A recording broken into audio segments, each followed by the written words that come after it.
सुपुर्दे खाक हुआ माफिया मुख्तार अंसारी। आखिरी बार डॉन की मूंछों पर दिखा ताव।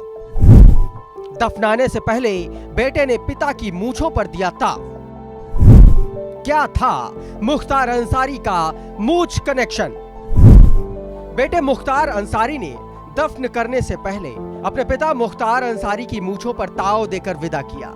यह तस्वीर बहुत कुछ कहती है। यह तस्वीर कह रही है कि जिस शख्स की मूंछों पर ताव दिया जा रहा है वो सुपुर्दे खाक हो चुका है, लेकिन उसका ताव, उसकी शान उसके मौत के बाद भी बरकरार रहेगी, ऐसा संदेश उसके बेटे ने दिया। यह तस्वीर कह रही है कि मूंछें हो तो मुख्तार अंसारी जैसी, जिसने कभी झुकना नहीं सीखा, या यूं कहें कि माफिया की मूंछ उसका वो सिग्नेचर थी जिससे अदावत लेने वाले लोग अक्सर सहम जाया करते थे। आज ये माफिया मुख्तार की आखिरी तस्वीर जहां सोशल मीडिया पर खूब वायरल हो रही है, तो वहीं इसने मुख्तार अंसारी से जुड़े इतिहास के कई पन्ने एक बार फिर खोल दिए। मुख्तार की मूंछों पर ताव हमेशा रहा बरकरार। मूंछ, माफिया और मौत के बीच जो एक शख्स कॉमन था वो था मुख्तार अंसारी। मुख्तार अंसारी ने चाहे जितने बुरे दिन देखे हों, लेकिन उसकी मूंछों पर ताव हमेशा बरकरार रहा। जब दबंगई दिखाई तो अपनी मूंछों पर ताव, गुंडई दिखाई तो मूंछों पर ताव, जब किसी को मारा तो मूंछों पर ताव। मुख्तार अंसारी 19 साल जेल में रहा, लेकिन उसकी मूंछें कभी नीची नहीं हुई। तो क्या था मुख्तार अंसारी की मूंछ का राज? मुख्तार अंसारी की हर तस्वीर में आपको उसकी मूंछें ऊपर की ओर उठी हुई दिखाई देंगी।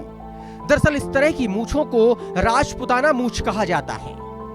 अब आते हैं इस सवाल पर कि आखिर मुख्तार अंसारी इस तरह की मूंछ क्यों रखता था। दरअसल मुख्तार अंसारी के दादा मुख्तार अहमद अंसारी भी इसी तरह की मूंछें रखते थे। वहीं मुख्तार अंसारी के राजपुताना मूंछ रखने की दूसरी वजह अपनी दबंग छवि को दिखाना था। मुख्तार अंसारी एक बाहुबली नेता था और पूर्वांचल में उसका दबदबा था। इंटरनेट पर मौजूद अपनी हर वीडियो में मुख्तार अंसारी अपनी मूंछों पर ताव देता मिल जाएगा आपको। बेफिक्री से मूंछों पर ताव देना भूल गया था मुख्तार। उत्तर प्रदेश में माफिया और गुंडागर्दी के सबसे बड़े पर्याय के तौर पर मुख्तार अंसारी का जिक्र किया जाता था, किया जाता रहेगा भी। मूंछों पर ताव देने वाले मुख्तार अंसारी की जिंदगी का अब अंत हो चुका है। उसकी जिंदगी के आखिरी दिन ऐसे नहीं रह गए थे कि वो अपनी मूंछों को बेफिक्री से ताव दे सके, लेकिन मुख्तार का शरीर कब्र में जाता उससे पहले उसके बेटे ने अपने हाथों से उसकी मूंछों पर जो ताव दिया, शायद वो बता रहा है कि माफिया भले ही नहीं रहा, लेकिन मूंछों का रौब उसके बेटों ने अपनी आदतों में पैबस्त कर लिया है। तो मरे हुए माफिया की मूंछों पर दिए जा रहे इस ताव को ऐसे भी समझा जा सकता है कि उसका साम्राज्य आगे भी माफिया मुख्तार की स्टाइल में ही चलता रहेगा। और अगर ऐसा होता है तो मुख्तार एंड सन्स के लिए ये मूंछें और उनका ये ताव सत्ता के ताप का भागी आगे भी बनता रह सकता है। Bureau report, daily line.